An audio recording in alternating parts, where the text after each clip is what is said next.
Eh bien bonjour et bienvenue à tous dans cette nouvelle vidéo.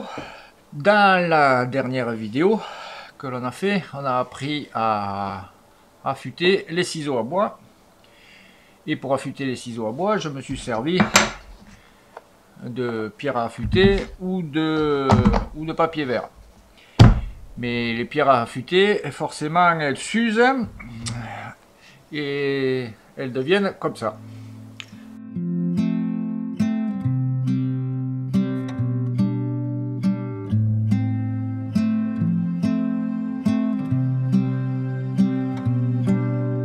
Bon, normalement elle était entière, hein, mais Pierre Richard a encore frappé. Quand je l'ai prise de dessus l'établi, elle m'a glissé de la main. C'est pété en deux. Voilà. Non, autrement, c'est une pierre que je me sers plus depuis fort longtemps, mais que j'avais toujours gardée là, plantée sur mon établi. Voilà. Et aujourd'hui, ça vous fait voir l'exemple quand même qu'une pierre, ça s'use. Bon, à ce niveau-là, je vous dis une chose, ça affûte plus que dalle. Hein. À part des gouges, peut-être que ça peut vous affûter, sinon ça vous affûtera pas grand-chose. Et voilà la pierre que je me servais jusqu'à ce que j'achète mes nouvelles pierres. Il y a à peu près un an et demi, je sais plus. Voilà. Alors celle-là, si vous pouvez voir que voilà, c'est un peu comme le ciseau à bois pour voir la planche. On met une règle dessus. Voilà. Et on voit que ici, là où je passe plus souvent que sur les bords, eh bien, elle est creusée. Donc pour avoir des ciseaux bien affûtés, eh bien, il faut resurfacer de temps en temps sa pierre. Et pour resurfacer sa pierre, quel outillage faut-il? Eh bien, pas grand chose. Hein. Moi je le fais avec, une fois de plus, du papier vert, du papier à l'eau. Alors là, on va pas monter trop haut, hein, on va pas aller jusqu'à du 1000. Hein. Je prends du 180 déjà pour dégrossir, pour refaire proprement le dessus de la pierre. Et ensuite je saute au 320 pour éliminer vraiment les trous qu'on m'aurait laissé le 180. Et après la pierre elle refera son travail comme elle doit le faire. Alors pour ça, eh bien, voici la technique. Bon, c'est des pierres à eau, donc il faut les mouiller. Certaines le font à sec. Moi je suis pas trop pour, hein. Après apparemment ça marche, hein. J'ai vu des tutos sur internet qui ont l'air de fonctionner très bien à sec. Moi j'ai l'habitude de... Bon, c'est pas un truc que vous faites tous les 15 jours non plus, hein. Donc le peu de fois que je l'ai eu fait, je l'ai toujours eu fait à l'eau. Donc on la plonge dans l'eau pendant 10 minutes, un quart d'heure. Elle va faire ses petites bulles comme d'habitude. Et ensuite on prend le papier vert que l'on mouille. Alors lui, il va falloir, pour moi, perso, ce que je fais, je le mouille très souvent pour pas qu'il s'encrasse, parce que la pierre, elle encrasse de suite le papier vert. Et on frotte dessus jusqu'à ce que l'on obtienne un état de surface correct. Allez, démo. Bon, allez, c'est reparti. Donc, toujours sur la vitre, hein, une surface bien plane, il faut. Donc, je vous conseille toujours de prendre une vitre. Celle-là, c'est toujours la même, hein, la vitre 5-6 mm, c'est assez costaud, ça risque pas de péter dès qu'on appuie. Donc on commence par par le 180 et on finira par le 320. Donc les pierres ont suffisamment trempé, ça fait à peu près 5 ou 10 minutes qu'elles y sont. Je vais mettre généreusement de l'eau sur mon papier vert. Et je vais commencer à frotter.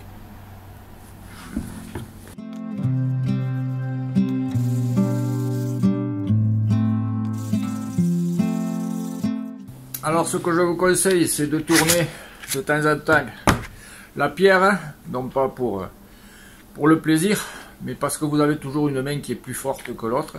Et en appuyant, vous appuyez toujours plus ou moins d'un côté et de l'autre, comme ça au moins vous répartissez la force. Là vous voyez que ce coup-ci j'étais un peu radin en papier vert. La feuille entière ça aurait été mieux, mais bon, les deux feuilles ne rentraient pas sur la plaque de verre. Donc il aurait fallu que je change en cours de vidéo. Avec l'eau et tout, ça aurait plus adhéré. Donc là je le fais, mais ne soyez pas radin. Prenez une feuille entière, comme ça vous ne serez pas embêté.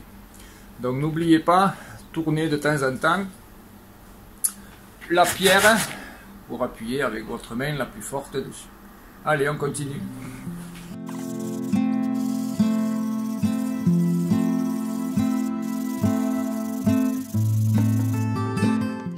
Alors on vérifie de temps en temps, hein, ça sert à rien d'aller trop loin. Bon là je suis pas encore arrivé au bout, hein, parce qu'il y avait quand même un sacré creux. Je sais pas si on le voit toujours. Bon, ça commence à diminuer. Hein. On voit déjà ici, là, tout ça là, ça a été polsé. Tout ceci a été polsé. Ici aussi, et une petite partie ici. Donc maintenant, on continue.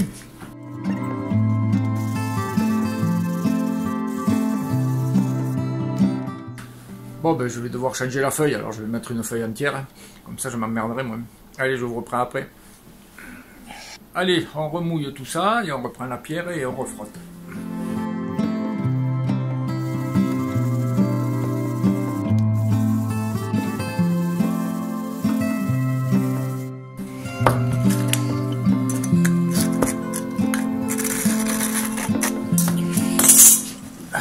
Alors là, on peut voir que la pierre a bien été surfacée, tout ça. Il me reste ce petit trou du milieu. Ça, c'est en général le trou où on passe le plus souvent. Hein. Donc, il faut continuer jusqu'à ce que ce petit trou disparaisse. Bon, je viens de rechanger le papier, hein, parce que il s'était foutu comme une fois. Ça. Voilà, alors là, on peut voir que la zone plane augmente et la zone concave diminue. Voilà, elle est ici maintenant.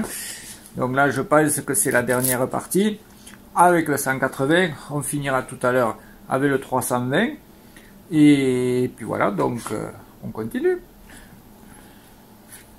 Voilà, on peut voir que là, elle est, à part ici, là, ici, encore un petit peu, il y a du travail.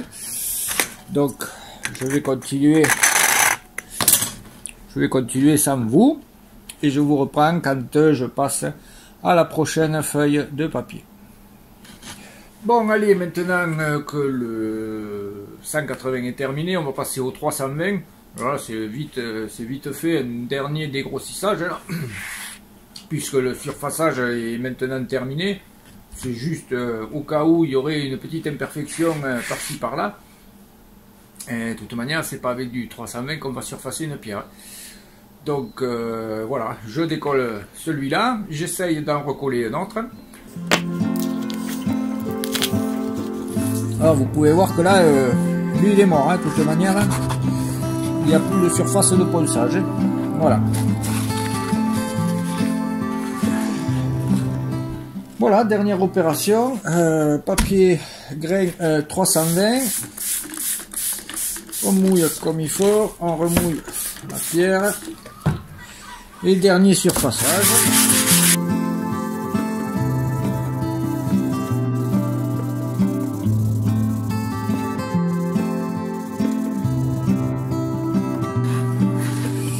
Allez.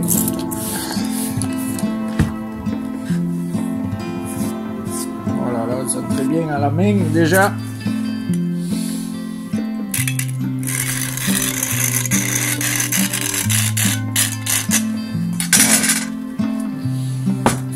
Voilà, la pierre est quasiment finie de surfacer. Il y a un léger petit creux ici que je vais essayer de faire.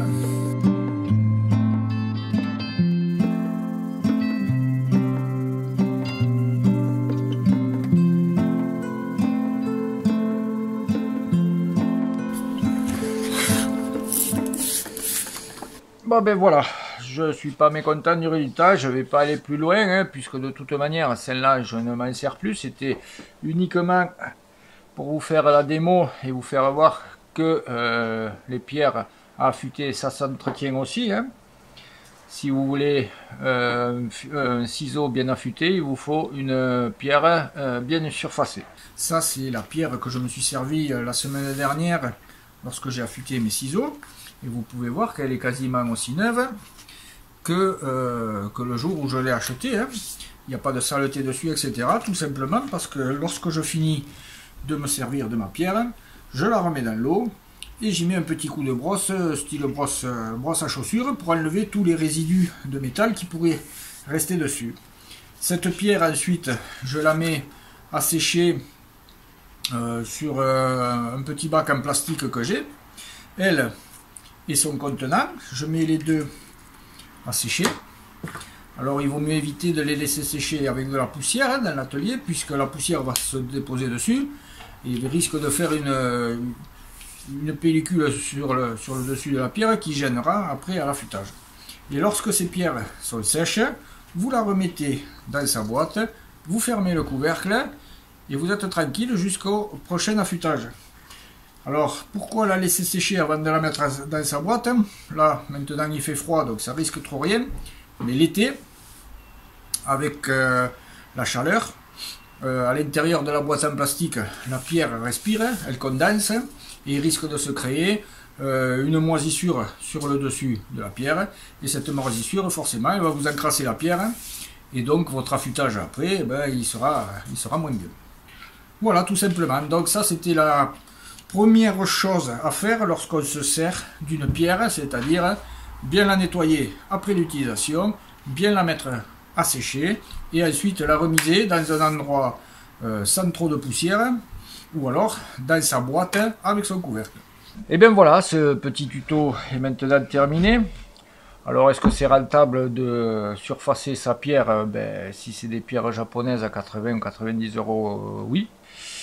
Une pierre à 40 euros, ça va. Si c'est des pierres que vous avez trouvées chez la grande surface de bricolage du coin à 10 euros, pas forcément, parce qu'à 3 euros les 3 feuilles d'abrasif, j'en ai utilisé 2 en 180 et 2 aussi, et une en 320. Donc ça m'a fait à peu près 6 ou 8 euros de feuilles, plus le temps passé. C'est pas franchement rentable, mais bon, puisqu'on est à l'époque où on recycle pour notre planète, pourquoi pas. Voilà, j'espère que ce petit tuto vous aura plu, vous aura appris quelque chose.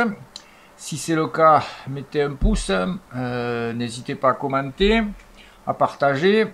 Je vous souhaite une bonne fin de journée et à bientôt. Ciao, ciao!